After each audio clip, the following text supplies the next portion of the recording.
لا حول ولا قوة إلا بالله العلي العظيم.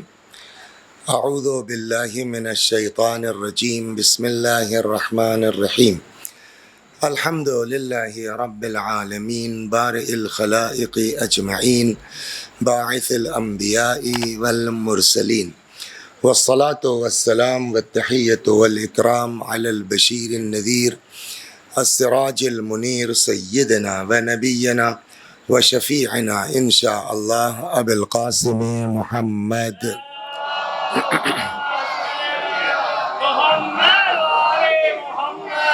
اللهم صل عليه وعلى أهل بيته مظاهر جلالك وجمالك، واللعن على أعدائهم الشاكين فيهم المنحرفين عنهم أجمعين.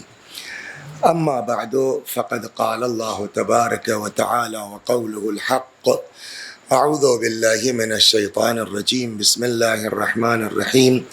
وما خلقت الجن والإنس إلا ليعبدون. صلوات بر محمد و آل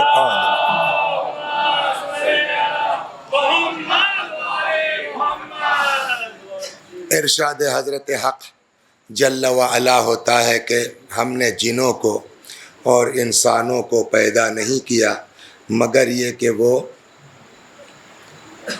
ہماری عبادت کریں۔ عبادت کے سلسلے میں گزارش کی گئی کہ عبادت صرف نماز کا نام نہیں ہے، صرف روزے کا نام نہیں ہے، بلکہ انسان اسلامی اخلاق اپنائے، یہ بھی ایک عبادت ہے۔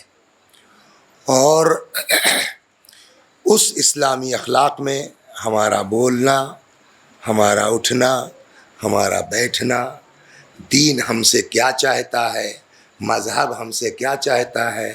ظاہر سی بات ہے کہ اسلام صرف نماز روزے کے لیے نہیں آیا ہے، اسلام انسان کو انسان بنانے کے لیے آیا ہے، اور پوری زندگی ہماری جو ہے وہ اخلاق اسلامی کے ڈھانچے میں، سانچے میں کیسے ڈھلے گی، اسی پر یہ گفتگو ہو رہی ہے۔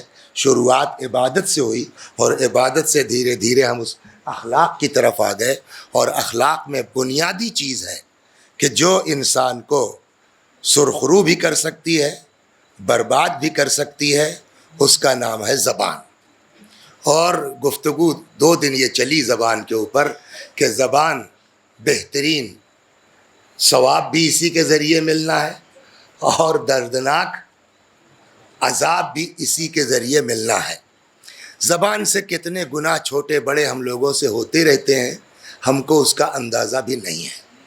من جملہ کل ایک بات کی گئی کہ جو جنرلی ہم لوگ توجہ بھی نہیں کرتے، لیکن پتہ یہ چلا کہ صاحب گالی بکنا انسان کے بے دین ہونے کی پہچان ہے۔ کل یہیں پر بات ختم ہوئی نا۔ اب آج دوسری چیز جو انسان کو بے دینی کی طرف لے جاتی ہے، اور وہی زبان کے ذریعے، اس کا نام ہے جھوٹ۔ صلوات بر محمد و آل محمد۔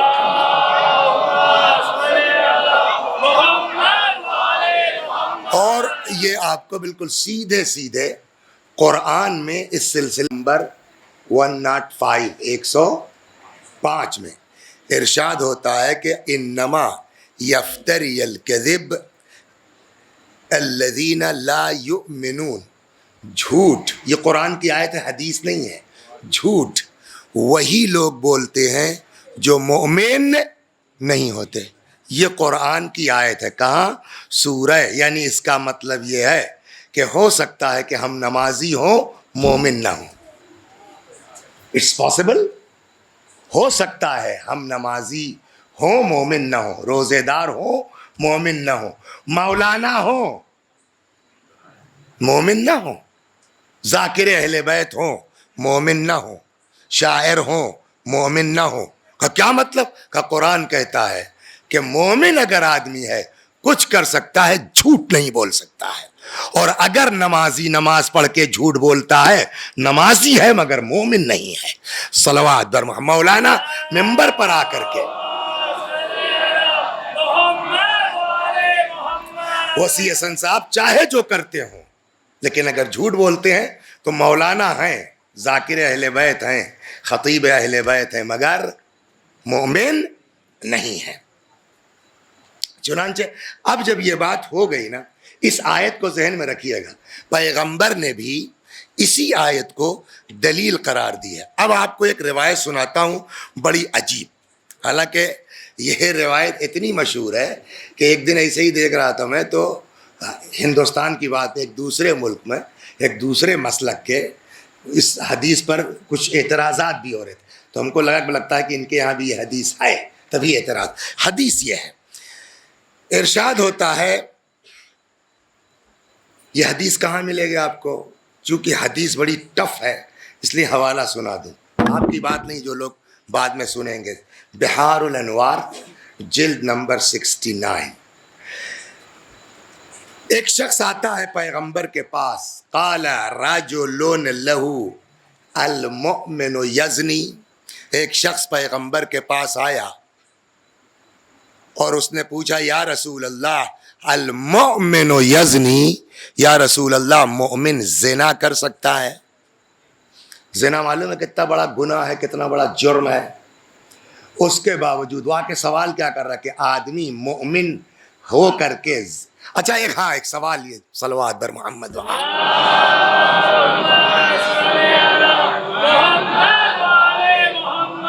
کیا نام ہے آپ کا لٹل اسٹار؟ محمد علی۔ مومن گناہ کر سکتا ہے کہ نہیں کر سکتا؟ آپ لوگ بتائیے، آپ لوگ آیا مومن گناہ کر سکتا ہے کہ نہیں کر سکتا؟ ہے کر سکتا ہے۔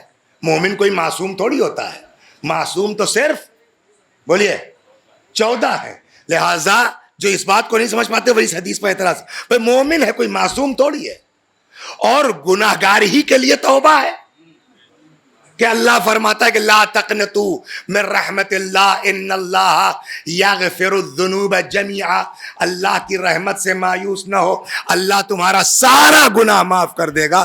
تو کس کا معاف کرے گا، مومن کا یا کافر کا؟ مومن کا۔ صلوات، نہیں مومن گناہ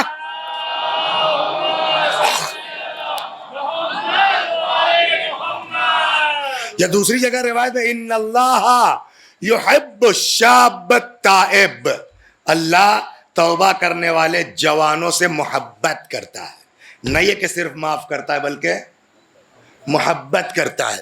التائب من الذنب کمن لا ذنب لہ، گناہوں سے توبہ کرنے والا جسٹ لائک اس نے گناہ کیا ہی نہیں ہے۔ تو مومن گناہ کرے گا تب نہ اس کی توبہ کی نوبت آئے گی، توبہ کی گنجائش ہوگی۔ تو اب سب لوگ مل کے بتائیے، آیا مومن گناہ کر سکتا ہے یا نہیں کر سکتا؟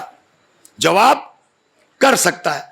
خوب، آتا ہے پیغمبر کے پاس، کہتا ہے کہ یا رسول اللہ المؤمن یزنی، یا رسول اللہ مومن زنا کر سکتا ہے؟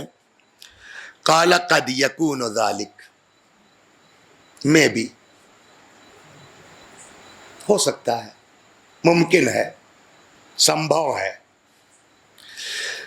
پھر کہتا ہے المؤمن یسرق، یا رسول اللہ کیا مومن چوری کر سکتا ہے؟ وہی جملہ قد یکون ذالک، ہو سکتا ہے، کبھی کبھار ممکن ہے۔ قال یا رسول اللہ المؤمن یکذب، یا رسول اللہ مومن جھوٹ بول سکتا ہے؟ دیکھیے کتنے سوال ہوئے اس کے۔ مومن زنا کر سکتا ہے، پیغمبر نے کہا ممکن ہے۔ مومن چوری کر سکتا ہے، حضرت نے فرمایا اٹس پاسبل، ممکن ہے۔ اس نے کہا کیا مومن جھوٹ بول سکتا ہے؟ قال صلی اللہ، ہمیں یار کیا چکر ہے، کل تو بہت بڑھیا تھا، پھر بڑھا گھٹا رہے ہو، کیا کھا گئے یہ غائب ہے بڑھا کر کے۔ صلوات بر محمد وآل۔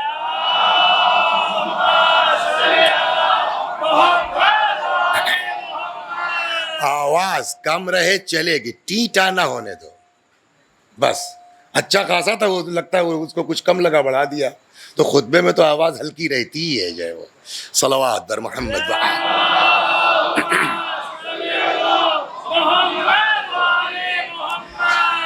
یا مائک نے بھی طے کر رکھا کہ الٹرنیٹ ڈے ہم ٹھیک رہیں گے ہے نا، تو کل ٹھیک تھا۔ تو اب جو ہے حضرت سے اس نے پوچھا کہ المؤمن یکذب، یا رسول اللہ مومن جھوٹ بول سکتا ہے؟ قال صلی اللہ علیہ وآلہ لا، مومن جھوٹ. تو اب یہ اس کو عجیب سا لگا، روایت میں نہیں ہے لیکن حضرت کا جواب بتا رہا ہے کہ اس نے ایسے کیا ہوگا. اس لیے کہ اس نے کہا یا رسول اللہ مومن زنا کر سکتا؟ کہا ہاں کر سکتا ہے. مومن چوری کر سکتا؟ کہا ہاں کر سکتا ہے. مومن جو ہے وہ جھوٹ بول سکتا ہے؟ نہیں، ایسے ہوا ہوگا، ورنہ پیغمبر دلیل کیوں دیتے؟ قال، اب اس کو جب تعجب ہوا تو پیغمبر نے یہی آیت پڑھ دی. کون سی؟ جو ابھی ہم نے آپ کو سنایا، سورہ مبارک ہے نحل آیت نمبر 105. انما یفتری الکذب الذین لا یؤمنون، جھوٹ وہی بولتے ہیں جن کے اندر ایمان نہیں ہوتا. یعنی مومن ہو کر کے چور تو ہو سکتا ہے، زناکار تو ہو سکتا ہے، مگر مومن ہو کر کے کبھی جھوٹ نہیں بول سکتا ہے. صلوات بر محمد وآلہ.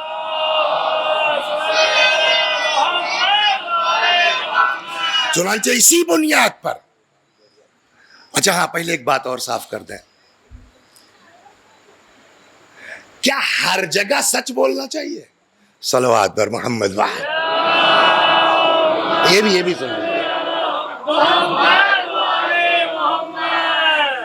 میں شوگر کا مریض ہے نا، شوگر کو کیا نے غالب نکما کر دیا، ورنہ ہم بھی آدمی کا کام تو روز پوچھنے بھول جاتے ہیں. شاہد صاحب، یہ وہاں صاحب چوراہے کے اوپر کھڑے ہو کر کے شاہد صاحب وسیع حسن صاحب کو گالیاں بک رہے تھے. ٹھیک ہے صاحب، آدمی کسی بات پہ ناراض ہے، بک سکتا ہے. یہ جو ہے نخلوی ہمارے، کیا نام تھا، میسم آئے، کہنے لگے مولوی صاحب کہ مجلس کے بعد جا کے آپ کے بغل میں بیٹھ کے فوراً جو ہے وہ پانی وانی پلٹتے ہیں، پتہ ہے یہ آپ کو پیٹ پیچھے گالیاں بک رہا تھا. یہ بتائیے سچ بول رہے ہیں کہ جھوٹ بول رہے ہیں؟ سچ بول رہے ہیں، یہ گالی دے رہے تھے، مثلا سچ بول رہے تھے نا. لیکن ان کے سچ بولنے کا نتیجہ کیا ہوا کہ اچھا خاصا اس آدمی سے محبت تھی، لگاؤ تھی، وہ سب پلٹ گیا. کہتے ہیں بھیا ایسا سچ نہ بولو جس سے فتنہ پیدا ہو جائے. صلوات بر محمد وآلہ.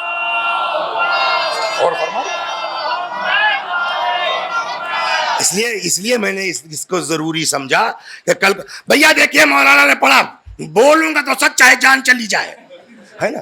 ہر جگہ جھوٹ بولنا بری چیز ہے. جھوٹ بولنا، ابھی اور روایتیں آئیں گی، جھوٹ بولنا جو ہے وہ انسان کو جو ہے وہ ایمان سے خارج کر دیتا ہے. لیکن ہر جگہ سچ بھی، بلکہ کبھی کبھی سچ بولنے سے بہتر جھوٹ بولنا ہے. صلوات، یہ بھی سنتے چلیے.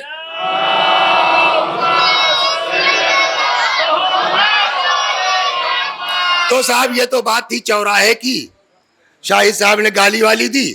آج مجلس کے بعد وہاں منہ پر کے کیا بکتے ہو، پڑوڑ کے آتے نہیں، تیاری کر کے آتے نہیں، پبلک کا ٹائم برباد کرتے ہو. جو منہ میں آیا میرے منہ پہ بک دیا.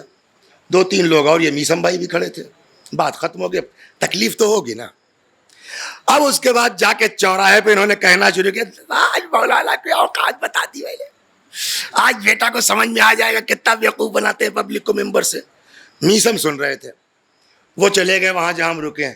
کہنے لگا مولوی صاحب بیچارہ بڑا شرمندہ ہے، بڑا افسوس اس کو ہو رہا تھا. واقعی جو ہے وہ بہت، یہ سچ بول رہے ہیں آپ کے جھوٹ بول رہے ہیں؟ جھوٹ بول رہے ہیں. لیکن 2 لوگوں کے اصلاح کے لیے، مصالحت کے لیے جھوٹ بولنا اس فتنے والے سچ کے مقابلے میں کہیں بہتر ہے. اور اسی لیے شیخ سعدی کا بہت مشہور مقولہ ہے، دروغ مصلحت آمیز بے زراستی فتنہ انگیز. مصلحت آمیز جھوٹ بہتر ہے اس سچ سے جو قوم میں فتنہ برپا کرتے. صلوات بر محمد وآل محمد.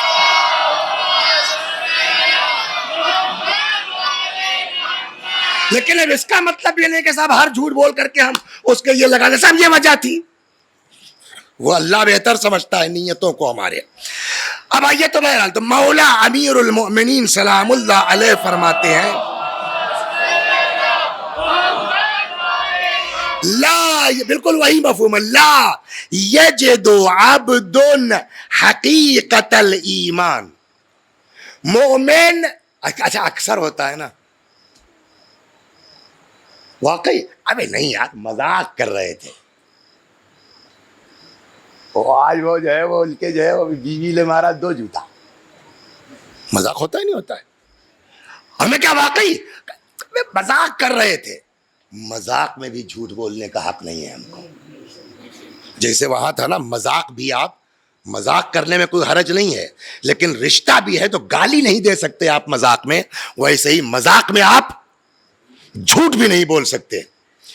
لا یجد، چنانچہ مولا کا فرمان ہے یہ، لا یجد حقیقت الایمان عبد حقیقت الایمان، کوئی بندہ خدا ایمان کی حقیقت کو چھو نہیں سکتا، پا نہیں سکتا، حتی یدع الکذب، جب تک کہ وہ جھوٹ نہ چھوڑ دے. جدہ و حزلہ، چاہے جو ہے وہ واقعاً ہو چاہے مذاق میں ہو. صلوات، جھوٹ چھوڑو تب مومن کہلاؤ گے.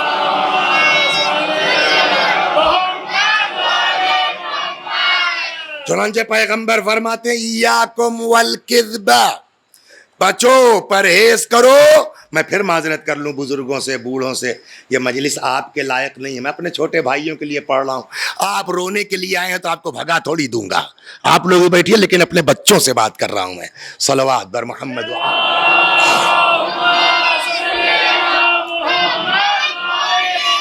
ایاکم والکذب، پیغمبر نے فرمایا بچو، پرہیز کرو. کائے سے؟ جھوٹ سے. کیوں؟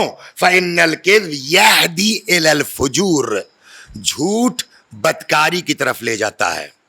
والفجور یہدی الی النار، اور بدکاری انسان کو جہنم تک پہنچا دیتی ہے. نتیجے میں جھوٹ کہاں پہنچاتا ہے؟ جہنم تک پہنچاتا ہے. ولا سوءۃ اسوأ من الکذب، کوئی برائی، امام باقر علیہ السلام 5ویں امام فرماتے ہیں ولا سوءۃ اسوأ من الکذب، کوئی برائی جھوٹ سے بڑھ کے ہے ہی نہیں. یعنی دنیا میں جتنی برائیاں آپ سوچ لیجئے، ساری برائیوں میں سب سے بڑی برائی کیا ہے؟ الکذب، جھوٹ. ایک روایت میں 11ویں امام حسن عسکری علیہ السلام سے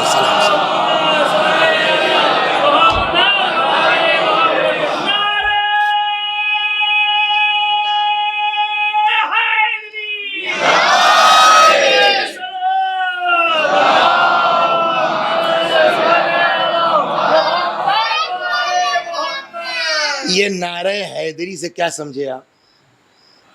کچھ سمجھ میں آیا؟ لوگ سوچتے ہیں کہ صاحب جو ہے وہ مجلس چلی نہیں، واہ واہ نہیں ہوئی، اور یہ نہیں ہوا، تو میں تو سیدھے سیدھے حدیث سنا رہا ہوں. کیا ہوا؟ یہ امام کا وہ فقرہ یاد آ گیا مجھ کو کہ جہاں امام نے آپ کے اوپر بھروسہ جتایا ہے. سنا دوں حدیث؟ یہ نالائقی ہم لوگوں کی ہے کہ ہم لوگ اپنے چکر میں رہ کر کے نہیں بات جو ہے وہ پہنچا پاتے، لیکن امام کو آپ کے اوپر بھروسہ ہے. ایک جگہ ظاہراً 6 امام سے روایت ہے، سلام اللہ علیہ فرماتے ہیں، یعنی کتنا اعتبار ہے امام کو اپنے چاہنے والوں پر.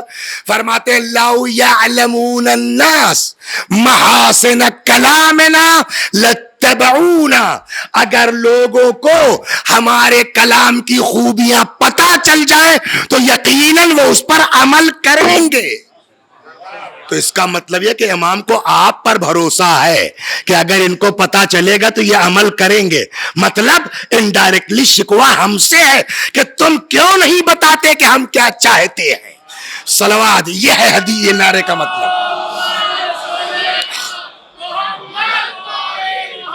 تو 11ویں امام نے فرمایا حطت الخبائث فی بیت، ایک گھر میں ساری برائیوں کو رکھ کے تالا مار دیا گیا. مثلا اب اس کی چابی کیا ہے؟ تو اب جو ہے وہ ساری برائیاں کیا ہو گئی؟ ایک گھر میں بند ہے. تو جب تک تالا بند ہے تب تک محلہ پورا محفوظ ہے نا برائی سے. کھلے گا کب؟ جو چابی لگا کے کھول دے کھل جائے گی، ساری برائیاں باہر آ جائیں گی. کیسے کھلے گا؟ وَجُعِلَ مِفْتَاحُهُ الْكِذْبُ، اور اس تالے کی چابی جھوٹ ہے. جہاں محلے میں ایک نے جھوٹ بولا، اب محلے میں گڑبڑ ہونا شروع ہو جائے گی. صلوات بر محمد.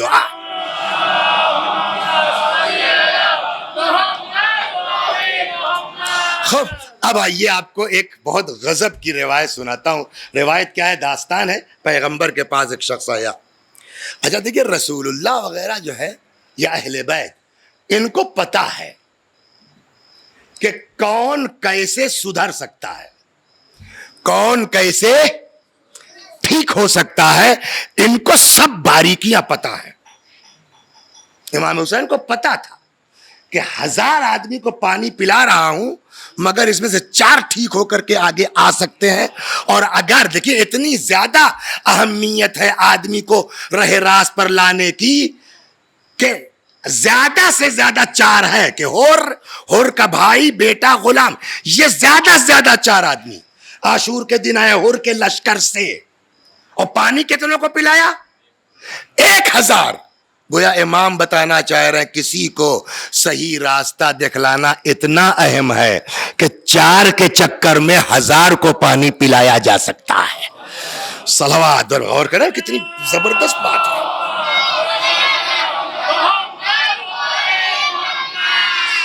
تو اب اچھا آپ کے پاس، ہمارے پاس کوئی آ جائے، صاحب میں یہ گناہ کرتا ہوں، یہ گناہ کرتا ہوں، یہ گناہ کرتا ہوں، مولوی صاحب ایک چھوڑ دوں گا، کوئی سا بھی کہہ دو، آپ کیا جواب دیں گے؟ سنیے، چوائس کے اوپر اسلام نہیں ہے، سمجھے؟ آپ کو پورا جو ہے فالو کرنا ہو تو فالو کیجئے، نہیں تو نکل لیجئے یہاں سے. یہ ہم لوگ کہیں گے جیسے جاہل لوگ، لیکن رسول اللہ کو پتا ہے کہ کس راہ سے آ سکتا ہے لائن پر. اس نے آ کے اسی ٹائپ کی بات کی، مگر پیغمبر نے کہا چلو آؤ. تو سمجھ گیا؟ اتا رسول اللہ رجل، ایک آدمی آیا پیغمبر کے پاس، فقال انی لا اصلی، یا رسول اللہ میں نماز نہیں پڑھتا. کچھ سمجھ میں آیا؟ اگر وقت رہا بات آئے گی. روایت کہتی ہے کہ نماز نہ پڑھنے والا کافر ہے. اور سنا دے بات، اس بات کو بھی سن لیجیے. اس پورے مجمع میں انکلوڈنگ مائی سیلف کوئی آدمی دعویٰ کر سکتا ہے کہ میں اپنے عمل کی بنیاد پہ جنت میں جا سکتا ہوں؟ تو کیسے جائیں گے آپ؟ داڑھی بھی ہے ماشاءاللہ، سجدے کا نشان بھی ہے پیشانی پر، الحمدللہ قبر میں چمکے گا، اس کے بعد بھی آپ کہہ رہے ہیں کہ نہیں جا سکتا ہوں، تو کیسے جائیں گے؟ کہ بھائی کہیں نہ کچھ تو گڑبڑ ہے. معصوم تو نہیں ہے نا. وہ یاد بھول جاتے ہیں آپ لوگ. وہ روایت یاد ہے پہلے دن یا دوسرے دن سنایا تھا. لقمان، یا ہو سکتا کہیں اور کیوں دماغ میں پڑھیے کہ یہاں پڑھا. لقمان نے اپنے بیٹے سے کیا کہا؟ اگر جن و انس کے برابر تمہارے اکاؤنٹ میں نیکی ہے تب بھی اللہ سے ڈرتے رہو، خدا عذاب کر سکتا ہے نا. تو گڑبڑ تو ہے کہیں نہ کہیں. تو کیسے جائیں گے؟ کہ اس کا صرف ایک راستہ ہے جس کو اب پتہ نہیں گجراتی میں کیا کہتے ہیں، ہمارے ہاں ہندی میں کہتے ہیں جگاڑ. صلوات بر محمد. جگاڑ سمجھتے نہیں؟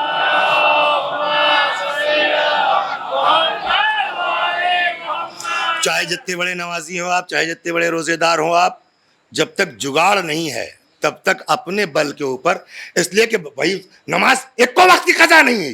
میں نے کہا ٹھیک نہیں قضا ہوئی. نماز کی طرح پڑھی ہے کسی نے؟ نماز. ارے آج تو یہ حال ہو گئی میری کہ میں اس ٹینشن میں آیا کہ یہ مغرب کی تیسری ہے کہ عشاء کی چوتھی ہے. یہ میں اپنا سنا رہا ہوں آج کا. اب اس کو میں عشاء کی چوتھی سمجھ کر کے، اور میں نے صاحب نماز ختم کر دی، پھر اس کے بعد نماز احتیاط میں نے کہا یار یہ عشاء تھی کہ مغرب تھی. تو ہمارا تو یہ حال ہے کوئی آدمی 2 رکعت نماز، اس دن کہا تھا نا، نیت سے لے کے سلام تک ہے کسی کے پاس کہ جو واقعاً اللہ کے لیے ہو؟ تو کوئی گارنٹی نہیں ہے نا کہ ہمارے اعمال اس قابل ہیں. وہ قبول کر لے، وہ اس کا کرم ہے. تو اب اس کے لیے ضرورت ہے کیا؟ جگاڑ کی، ہے نا. جگاڑ بہت سے ہیں، اللہ کا شکر ہے 1 2 نہیں ہے. ایک جگاڑ قرآن کا ہے. جگاڑ یعنی سفارش، شفاعت. اس کو ٹھیٹ زبان میں کہہ جائے گی، بچے بھی سمجھ لیں. شفاعت کون کون کرے گا؟ قرآن، مومنین، علماء، شہداء اور معصومین. اور اس میں سب میں سید الشافعین کون؟ رسول اللہ صلی اللہ علیہ وآلہ وسلم کی. سن لیجیے، رک جائیے. ایک ہی ذات, اور ذرا ذرا سے بہانے سے کام ہوگا. سناؤں آپ کو, پرسوں کی نرسوں کا یاد ہے کہ وہ صاحب جو ہے وہ, اچھا نہیں یہ نہیں کہا تھا, وہ کتاب کی بات تھی, اعمال ہاتھ میں دے دیا جائے گا. ایک منزل وہ آئے گی جہاں اعمال کو تولا جائے گا. ترازو رکھ دیا گیا, ایک جو ہے وہ پلڑے پر نیکیاں, ایک پلڑے پر برائیاں, اب تولا جائے گا. تو وسیع حسن صاحب, میں اپنی مثال دیتا ہوں, مثلا وسیع حسن صاحب کو رکھ دیا گیا ایک طرف نیکی ایک طرف برائی. برائی زیادہ تھی, وہ پلڑا کیا ہو گیا, نیچے ہو گیا, نیکی اوپر ہو گئی. تو اب گئے بیٹا نا, ان کا جو قصہ ختم ہوا, پکڑا فرشتوں نے, چل بے. اب اچھا یہاں کسی کو آپ تندور میں پھینکیے جائے گا آسانی سے, تو جہنم میں کوئی آسانی سے جائے گا؟ تو اب یہ گڑ گڑائیں گے, فریاد کریں گے, بھائی دیکھو ہم کچھ نہیں کر سکتے, ہمارے بس میں کچھ نہیں, آرڈر از آرڈر, یار کوئی جگاڑ بتاؤ کچھ کرو. تو اب اللہ اگر چاہے گا تو فرشتوں, ورنہ فرشتے نافرمانی نہیں کرتے, خدا ان کے دل میں ڈال دے گا کہ بیک کرو. تو اب فرشتے کہیں گے بھائی دیکھو ہم تو کچھ نہ کر پائیں گے, بٹ وہ دیکھو رسول اللہ بیٹھے ہیں, جاؤ ان سے مل لو ہمارے. اب اتنا ہی بہت ہے, یا رسول اللہ آپ کے فرزند کے ذاکر ہیں, یا رسول اللہ آپ کے فرزند کے شاعری کرتے تھے, یا رسول اللہ لاؤ بھائی ترازو لاؤ. تب تک یہ فرشتہ پھر پہنچ گیا, ترازو لے کے رکھا گیا, پھر وہی ہوا, برائی بھاری. پیغمبر نے کہا بھائی معاملہ تو گڑبڑ ہے وسیع صاحب, خراب معاملہ تو خراب ہے آپ کا. ہم نے کہا یا رسول اللہ مگر کچھ کیجیے.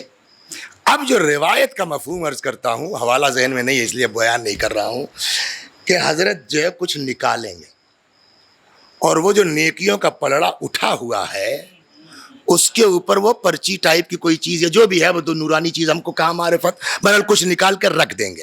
بس جیسے ہی رکھیں گے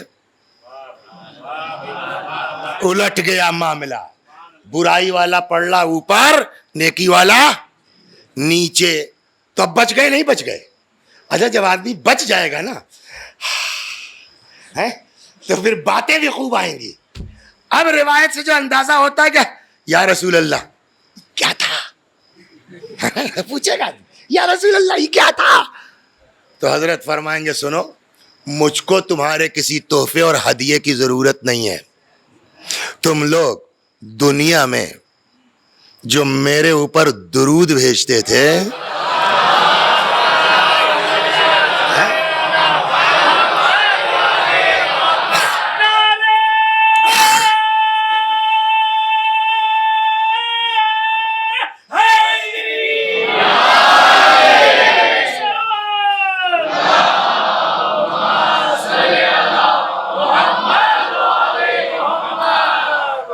دنیا میں درود بھیجتے تھے, وہ آتا تھا, وہ تمہارا ڈپازٹ ہو رہا تھا, وہی تمہارا. تو ایک درود بھی آدمی کا کام کر سکتا ہے, مگر درود خود تھوڑی کچھ کر لے گا, جب وہ چاہیں گے تب.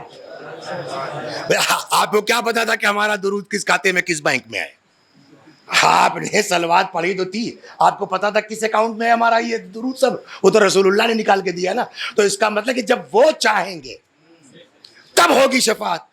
تو وہ کون لوگ ہیں؟ سید و سردار سب کے رسول اللہ, ورنہ مولا کائنات بھی شفاعت کریں گے, حضرت علی بھی, جناب فاطمہ بھی, بہت سے ہیں آپ کے پاس. مگر یہ پتا آپ کو, مگر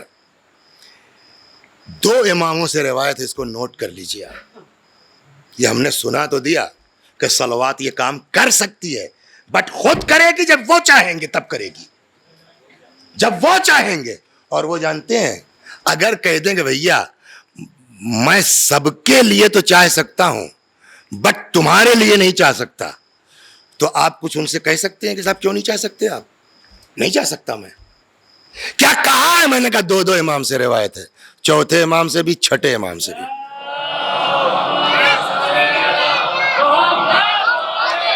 سن لے ہمارے بچے, روایت کہتی ہے کہ چھٹے امام نے بلایا اپنی شہادت سے پہلے کہ جتنے ہمارے گھر کنبے خاندان کے لوگ ہیں سب کو اکٹھا کرو, اور سب امام کے پاس آ گئے. اور امام نے چلتے چلتے فرمایا کہ سن لیجئے آپ لوگ, جو بھی نماز کو ہلکا سمجھے گا ہم اس کی شفاعت نہیں کریں گے. 1.5 سال بہت بڑے ذاکر ہیں آپ, 10 لاکھ مجلسیں پڑھ چکے ہیں آپ, لیکن یہ مجلسیں اسی وقت آپ کے کام آئیں گی جب اہل بیت چاہیں گے. اور اہل بیت نے کہا ہم سب کے لیے چاہ سکتے ہیں لیکن بے نمازی کے لیے نہیں چاہیں گے. اور یہ بالکل 2 دونا 4 کا ہے کہ اللہ تو ہم پر اتنا اعتماد کرے کہ جنت اور جہنم کا تقسیم کرنے والا ہم کو بنا دے اور ہم اسی کی نماز نہ پڑھنے والوں کو جنت میں بھیج دیں. کچھ تو اخلاق کی بات ہونا چاہیے. صلوات بر محمد و آل محمد.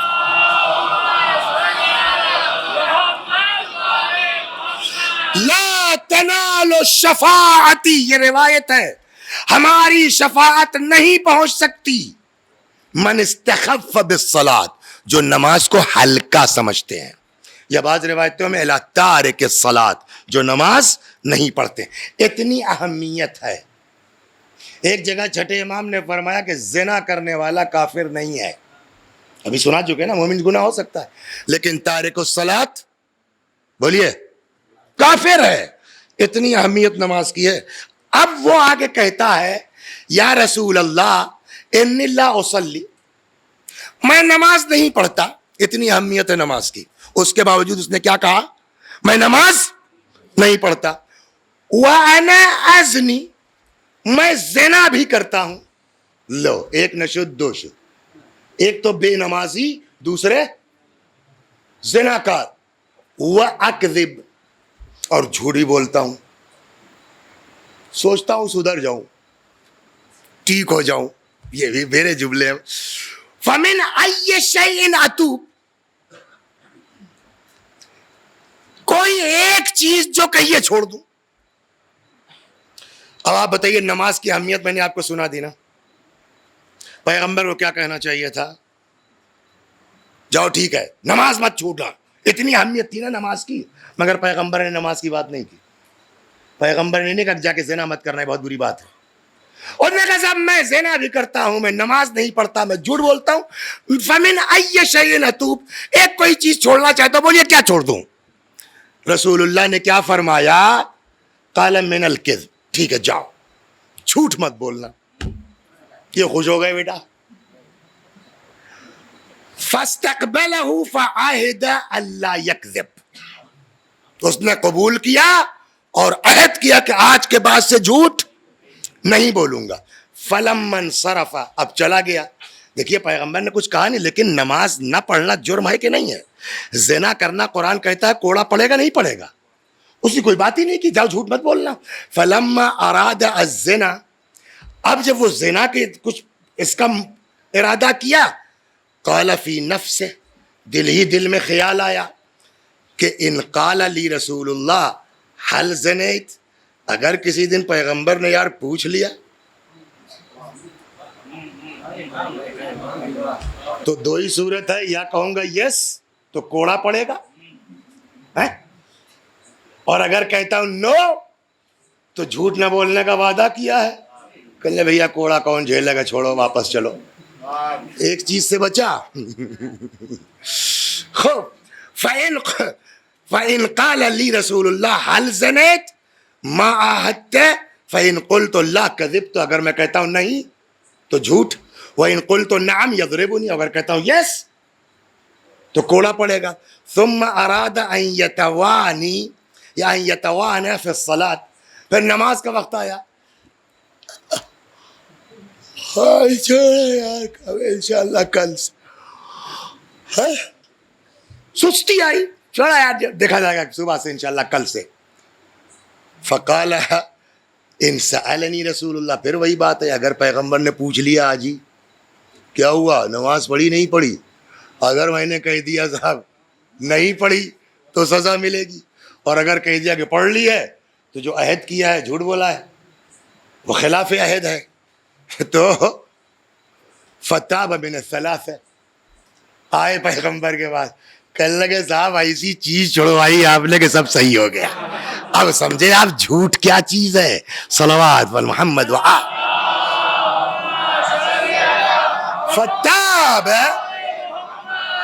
فتاب من الثلاث.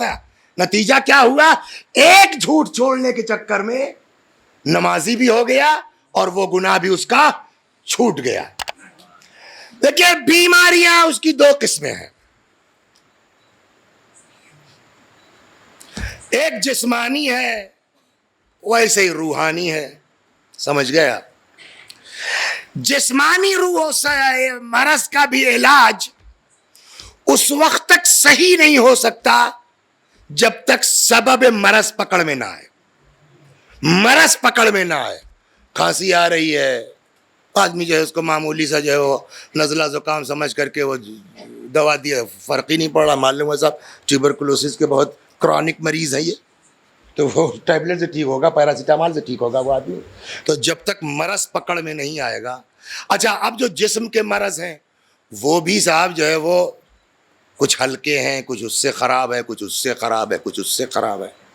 مثلا نزلہ زکام ہے, بخار ہے, اس کے آگے بڑھیے صاحب جو ہے وہ آنکھ خراب ہو گئی, اندھا ہو گیا آدمی, اور آگے چلیے صاحب پاگل ہو گیا آدمی, مختلف قسم کے, گردہ فیل ہو گیا, کینسر ہو گیا, کسی کو شوگر ہو گئی. تو اب کون سا مرض سب سے خراب ہے, کوئی بتا سکتا ہے؟ میں نے بہت غور کیا, میری سمجھ میں نہیں آیا.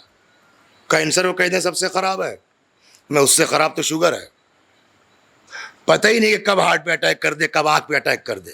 اچھا شوگر سب سے خراب ہے, تو اس سے خراب تو آدمی کا پاگل پن ہے کہ معلوم ہے نالی میں بیٹھ کر کے جو ہے وہ گندا پانی پی رہا ہے. تو جسمانی بیماری میں ہر آدمی اپنے حساب سے کہے گا ارے بھیا اللہ کل بیماری دے دے, اندھا نہ بنائے, ہے نا, یا اللہ سب بیماری دے دے بھیا, یہ روز جو ہے وہ ہر دوسرے دن جا کر کے جو ہے وہ کیا کہتے ڈائلیسس کرانا پڑتی ہے, خدا یہ بیماری نہ دے. اللہ کل کر دے بھیا, پھیپھڑے کا کینسر نہ دے, اٹھنا بیٹھنا. تو جس کو جو ہو گیا اسی کو برا سمجھتا ہے. لیکن یہ کہہ پانا کہ کون سا مرض سب سے خراب ہے, جس میں ہر آدمی کا اپنا نظریہ ہے. ویسے ہی روح کو بھی بیماری ہوتی ہے اور اس کے بھی ماہر ہوتے ہیں. کبھی اللہ توفیق دے اس عنوان سے بات ہو کہ روح کو بیماریاں کون کون سی لگتی ہیں اور کیسے وہ ٹھیک ہوں گی, کتنا دن پرہیز کر کے. صلوات بر محمد.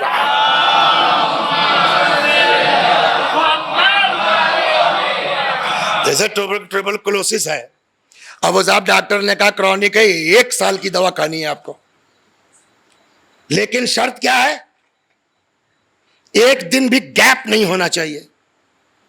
گیپ ہو گیا تو 6 مہینہ کھا چکے تھے اتفاق سے, 1 دن گیپ ہو گیا, کہا اب وہ 5 مہینہ نے پورے 11 مہینے پھر کھائیے. کیوں صاحب؟ کہا اس لیے کہ اس کا جو وائرس ہوتا ہے وہ مرتا نہیں ہے, کوئی دوائی نہیں آج تک اس کو مارنے کی. اس کو بے ہوش کیا جاتا ہے, جو آپ ٹیبلٹ کھا رہے ہیں وہ بے ہوش ہو رہا ہے, اور اس کو مرنے میں کم سے کم سال بھر لگے گا, اتنا مضبوط ہو گیا ہے. 1 دن آپ نے دوا چھوڑی, پھر وہ ہوش میں آ گیا, پھر اس نے جو ہے وہ آپ کے جسم سے کھانا لے لیا, پھر سال بھر کے لیے ہے. سمجھ رہے ہیں آپ نے؟ تو اب وہ صحیح ڈاکٹر بتائے گا کہ بھیا گڑبڑ کیا تو پھر پورے سال کی ہوگی. یہی حال روح کا ہے. روح کو بیماریاں لگتی ہیں, غرور ایک مرض ہے.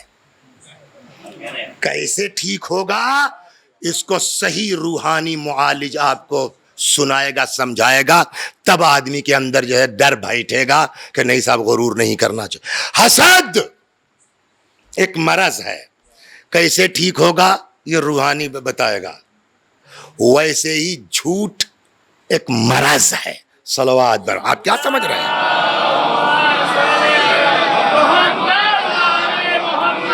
اور یہ میرا جملہ نہیں ہے, یہ امام کا جملہ ہے. فرماتے ہیں جھوٹ مرض تو ہے, لیکن کیسا مرض؟ جیسے جسم کو ہوتا ہے کینسر ہے, شوگر ہے, پاگل پن ہے, ٹیوبرکلوسس ہے, جو سوچ لو, ہر بیماری سے بری بیماری ہے. اور یہ میرا جملہ نہیں ہے, سن لیجئے. جسم کی بیماری میں تو نہیں ڈیسائیڈ کر پائے نا کون سب سے خراب ہے نا, لیکن یہاں مولا کائنات نے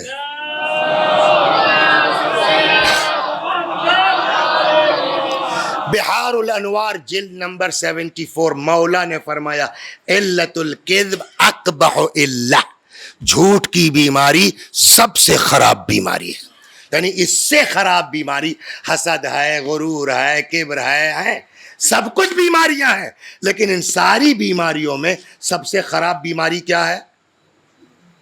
اب ایک جگہ پیغمبر نے فرمایا، جانتے ہو آدمی جھوٹ بولتا کیوں ہے؟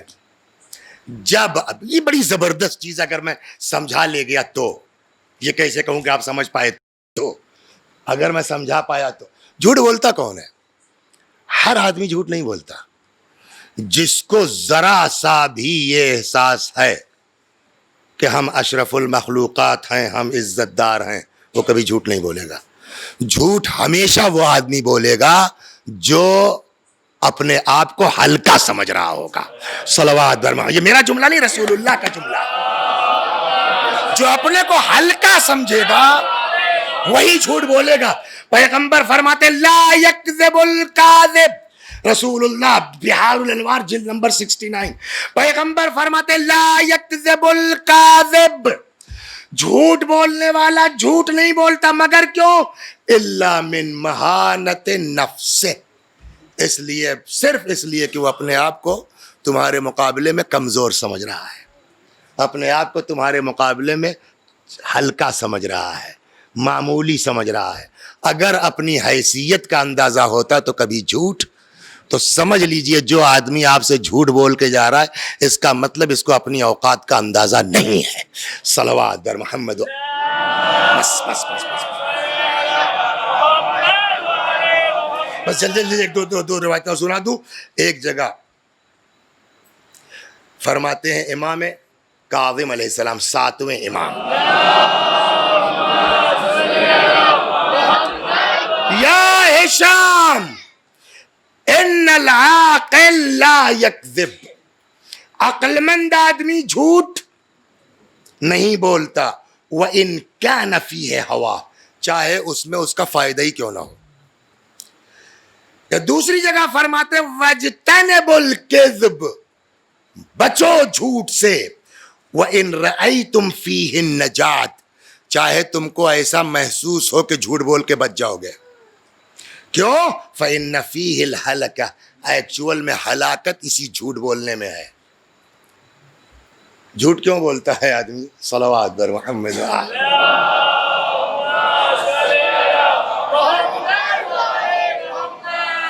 کمپنی میں کام کر رہے تھے، 2 دن سے جو ہے آفس نہیں گئے. باس نے بلایا، کیا ہوا؟ کل کیوں نہیں آئے تھے؟ پرسوں کیوں نہیں آئے تھے؟ موڈ نہیں تھا جانے کا. یہ تو کہے گا نہیں آدمی، سر وہاں بچہ ہے 6 مہینے کا، اس کو اچانک جو ہے فیور ہو گیا، یہاں چلے گئے، وہاں چلے گئے، وہاں چلے گئے. یہ جھوٹ کیوں گڑھا اس نے کہ اگر ہم یوں کہہ دیں کہ صاحب کل موڈ نہیں تھا آفس آنے کا، تو فوراً جو ہے ابسنٹ لگا کے تنخواہ.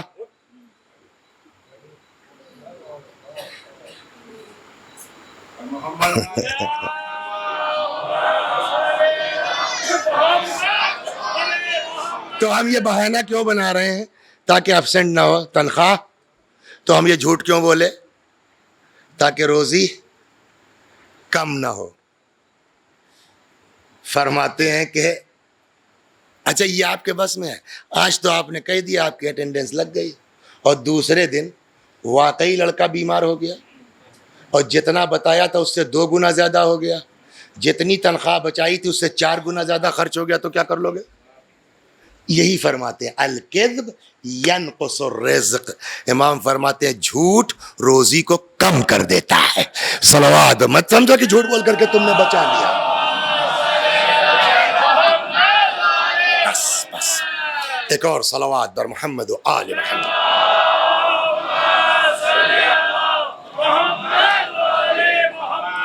لیکن اتنے سب کے باوجود نیئر اباؤٹ جو ہے وہ 50 منٹ کے قریب گفتگو ہوئی ہے، جھوٹ جھوٹ جھوٹ، لیکن ہوش میں رہ کر کے. نہ ہر جگہ سچ بولنا اچھی بات ہے، اس کو پھر میں ریپیٹ کر دوں اپنے بچوں کے لیے. ہر وہ سچ جو سماج میں فتنہ برپا کرے، فساد برپا کرے، ایسے سچ سے بھی انسان کو پرہیز کرنا چاہیے کہ قرآن کہتا الفتنۃ والفتنۃ اشد من القتل، فتنہ قتل سے زیادہ جو ہے وہ شدید ہے گناہ کے اعتبار سے. یا اسی قرآن میں الفتنۃ اکبر من القتل، ایک جگہ اشد کا لفظ استعمال ہوا 2 آیتیں، اور ایک جگہ اکبر من القتل. فتنہ قتل سے بڑا گناہ ہے. تو بے شک سچ بولنا چاہیے، لیکن سچ بولنے سے پہلے یہ دیکھنا چاہیے ہمارا سچ فساد تو نہیں پھیلا رہا ہے، ہمارا سچ فتنہ تو نہیں پھیلا رہا ہے. اور وہ جھوٹ جو دو لوگوں میں آپس میں مصالحت کروا دے، اس جھوٹ میں بھی کوئی حرج نہیں ہے. صلوات. یہ خلاصہ پوری 50 منٹ کی گفتگو کا ہوا، لیکن بس اسی حد تک ایک پیشہ بنا لیا ہم نے. بس آئیے دعا کرتے ہیں. پروردگارا تجھے واسطہ ہے انہی ہستیوں کا کہ جن کے اقوال ہم نے نقل کیے ہیں، زیادہ تر انہی کی باتیں اپنی جیب سے، تو ایک آدھ مثال ہے، سب تو معصومین کی باتیں. خدا انہی ہستیوں کا واسطہ ہے، جو کچھ بیان ہوا ہم سب کو اس پر عمل کرنے کی توفیق عنایت فرما. اس لیے کہ پھر اس مجلس سے کوئی فائدہ نہیں نا، سن لیا، سن کے اٹھ کے چلے گئے. لیکن اگر ایک آدمی بھی سدھر گیا نا تو پورا گھنٹہ وصول ہے. اسی طریقے سے جیسے ایک ہور آ گئے 1000 آدمیوں کو پانی پلانا وصول ہو گیا. ویسے یہ نہ دیکھے صاحب کتنا اثر ہو رہا، ہمیں ایک آدمی پہ اثر ہوا، تمہاری مجلس کامیاب ہے، تمہارا عشرہ کامیاب ہے. ایک مجلس کی بات نہیں کریں، پورے 10 دن میں ایک مجلس کی ایک بات کا اثر ہو جائے. اگر امام ایک ہر کے چکر میں 1000 کو پانی پلا سکتے ہیں تو ایک آدمی کے ٹھیک ہونے کے لیے ایک عشرے کی کیا اوقات ہے. صلوات بر محمد و آل محمد.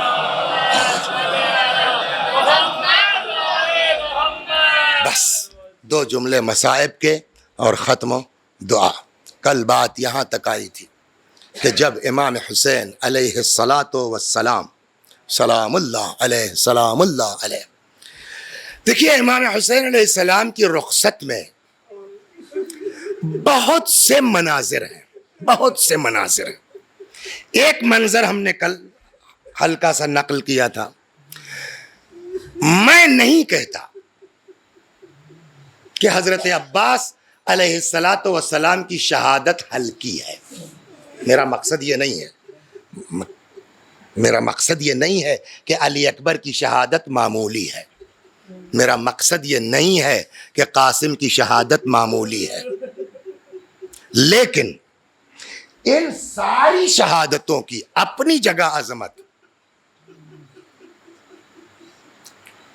ایک بزرگ مرجع گزرے ہیں، مرحوم عام مرشی نجفی. جب ان کا انتقال ہوا، ان کا وصیت نامہ دیکھا گیا تو انہوں نے مرنے سے لے کے دفن تک 3 مرتبہ وصیت کی ہے مجلس کی. اس مجلس کی اہمیت کا اندازہ کیجیے. 3 بار. بیٹا جب میں مر جاؤں تو میرے جنازے کو لے آنا معصومہ قم کے روضے پر، میرے امامے کا ایک سرا زری میں باندھ دینا، دوسرا میرے تابوت میں، اور کسی سے کہنا تھوڑی دیر مصائب پڑھ دے، مگر کوئی اور مصائب نہیں، بس وہی جب حسین زینب سے رخصت ہو رہے تھے.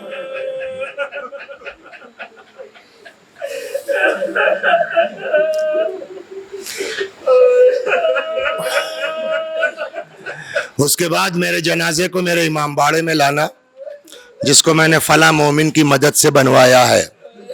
اس ممبر کو معمولی نہ سمجھیے، مرجع اس ممبر کو جو ہے وہ شفاعت کا سبب سمجھ رہا ہے. میرے امام باڑے میں لانا، ممبر کے پاس میرا تابوت رکھ دینا، امامے کا ایک سرا تابوت میں، ایک سرا ممبر میں، اور کسی سے کہہ دینا ممبر پہ جا کے تھوڑی دیر مصائب پڑھ دے، مگر کوئی اور مصائب نہیں، بس وہی جب حسین زینب سے رخصت ہو رہے تھے. قبر کے پاس لے آنا، نئی جگہ ہوگی بیٹا فوراً دفن مت کر دینا. مومنین سے کہہ دینا بیٹھ جائیں، کسی سے کہہ دینا کچھ دیر مصائب پڑھ دے، مگر کوئی اور مصائب نہیں، بس وہی جب حسین زینب سے رخصت ہو رہے تھے.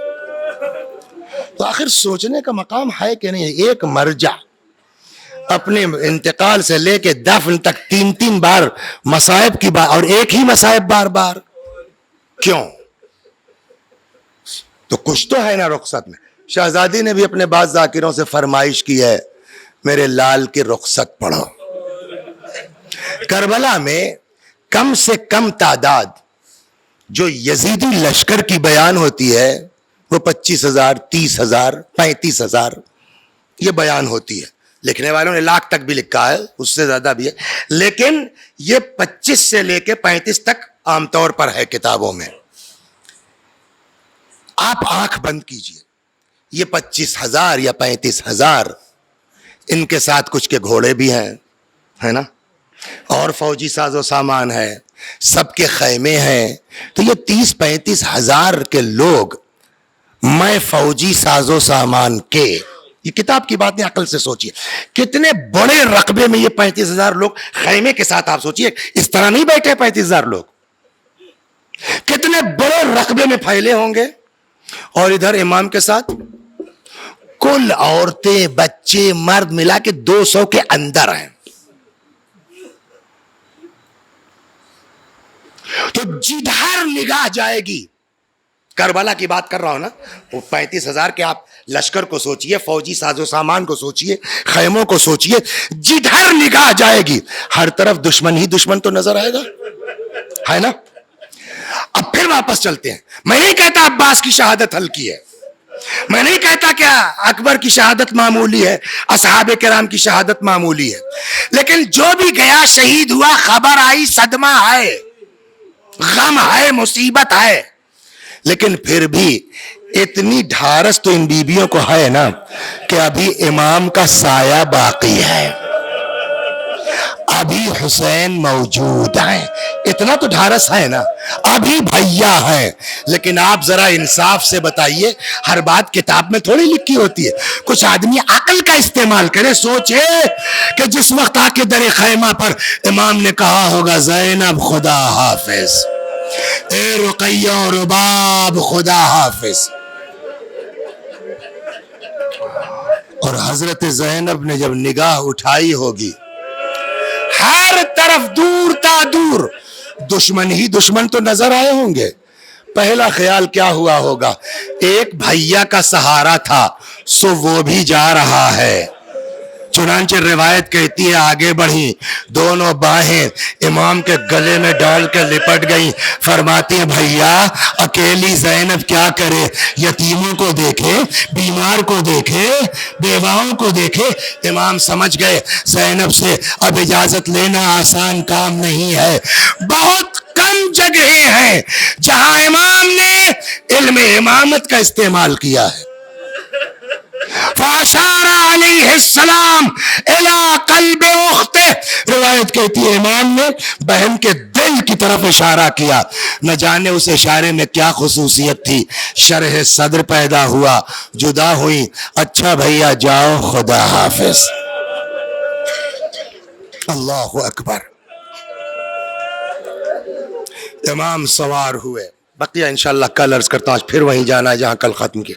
امام ذوالجناح پہ سوار ہوئے, کہتے ہیں ابھی چند قدم چلے تھے کہ پیچھے سے آواز آئی مہلن مہلا یبن الزہرا, مہلن مہلا یبن الزہرا, اے زہرا کے لال دھیرے دھیرے, اے زہرا کے لال آہستہ آہستہ. امام نے مڑ کے دیکھا زینب چلی آ رہے, اتر گئے. بہنا تم تو رخصت کر چکی تھی, اماں کی وصیت کیا کہا تھا جب حسین جانے لگے, میری طرف سے گلے کو چوم لینا. پڑھنا بہت آسان ہے, سننا بہت آسان ہے. کوئی بی بی کے دل سے پوچھے کہ زینب جس گلے کو چومنے جا رہی ہو ابھی اس پر شمر کا کند خنجر پھرایا جائے گا. میدان میں گئے, شہید ہو گئے. شہادت کے بعد خیمے جلا دیے گئے, یہاں تک ہے نا, خیمے جلا دیے گئے. 11 محرم آ گئی, اللہ اکبر. اسی رات میں میں چاہتا ہوں کہ پھر اسی بی بی پہ ختم کروں جہاں کل ختم ہوا. اب جب رات کے کس حصے میں نہیں معلوم, جب تھوڑا سناٹا ہوا, سکون ہوا, تو بی بی نے کہا کہ آؤ ذرا بچوں کو دیکھ لیا جائے. تو پتہ چلا کہ سینے پہ سونے والی وہی یتیمہ نہیں ہے. تلاش کرتے کرتے آئی, دیکھا ایک لاش ہے بے سر سے لپٹی سو رہی ہے. اٹھایا, بیٹی یہ کس کے لاشے سے تم بیان کر رہے ہو؟ بابا کا. کیسے پتا؟ جسم پہ تو سر نہیں ہے نا. کہ جب میرے دامن میں آگ لگی تھی بھاگتی ہوئی آئی تھی اسی لاشے سے آواز آئی تھی الیہ الیہ یا بنائی بیٹا ادھر آ تیرا باپ ادھر. کیسے لے کے آئیں کیسے سمجھایا کیسے سلایا نہیں معلوم. بس آخری فقرے جن کے سینوں میں ماں کا دل ہے وہ سن لیں ایک لمحے کے لیے. جن کے سینوں میں باپ کا دل ہے وہ توجہ کریں. اور زحمت تمام. صبح 11 آ گئی 11 محرم آ گئی. یہ بے کجاوا اونٹ لے کر کے آئے بیویاں. یہ جانتے ہیں آپ نے کبھی توجہ کی ہے بس تمام کیا میں نے کہ یہ اونٹ کے اوپر کجاوا کیوں رکھا جاتا ہے؟ اونٹ ہے نا اونٹ کے اوپر لکڑی کا وہ رکھا جاتا ہے. کیوں رکھا جاتا ہے کبھی غور کیا آپ نے؟ کہ اس لیے کہ اونٹ کی خصوصیت یہ ہے چلنے میں کہ اونٹ کی پیٹھ آگے ہوتی ہے پیچھے ہوتی ہے نا. تو جب اونٹ آگے ہوتی ہے پیٹھ اس کی پیچھے ہوتی ہے تو ایسے اگر کوئی ننگی پیٹھ پہ بیٹھ جائے گا تو بیلنس کا بچا پانا مشکل ہے. آدمی رک نہیں پائے گا گر جایا کرے گا. اس کے لیے اس پر کجاوا رکھا جاتا ہے کہ آدمی جو ہے وہ آرام سے بیٹھ سکے اس کو پکڑ کے بیٹھ جائے. انصاف سے بتائیے بڑے تو بیٹھ نہیں سکتے بغیر کجاوے کے. ارے 3 برس کی بچے بے کجاوا اونٹوں کے اوپر کیسے بیٹھ سکتی ہے؟ ایسے ہی رونا چاہیے صاحبان اولاد کو. خدا آج کے اس مجلس میں یا اللہ اس یتیمہ کا واسطہ ہے جتنے لوگ مجلس میں ہیں سب کی اولاد کو ان کے لیے محفوظ فرما. جو بے اولاد ہے خدا اس یتیمہ کے طفیل میں ان کو اولاد عطا فرما. کیسے سنگ دل کہیے جزاکم ربکم. اگر کجاوا نہیں تھا اگر کجاوا نہیں رکھتے تھے تو کم از کم کسی بزرگ بیوی کے ساتھ بٹھا دیتے ہے نا جو پکڑ کے اس بچی کو بیٹھ جاتی. اکیلے ننگی پیٹھ اونٹ کے اوپر بٹھلا دیا. سننے کو تیار ہے آپ تمام ہو گئی. بچی نہیں سنبھل پا رہی ہے بار بار اونٹ کے پشت سے گری جا رہی ہے. 1 بار 2 بار 3 بار نہیں کتنی مرتبہ بچی گری نہیں معلوم. لیکن اس کے باوجود ان ظالموں کو ترس نہیں آیا کہ بچی کو کسی بزرگ کے ساتھ بٹھلا دیتے جو پکڑ کے بیٹھ جاتی. ارے سنو گے اولاد والو اب کیا کیا ان ظالموں نے؟ بچی کو اکیلے ننگی پیٹھ پر بٹھلا کے رسیوں سے باندھ دیا گیا. نتیجہ یہ ہوا اب جو اونٹ چلتا ہے پہلے لباس پھر بچی کی پشت کی کھا.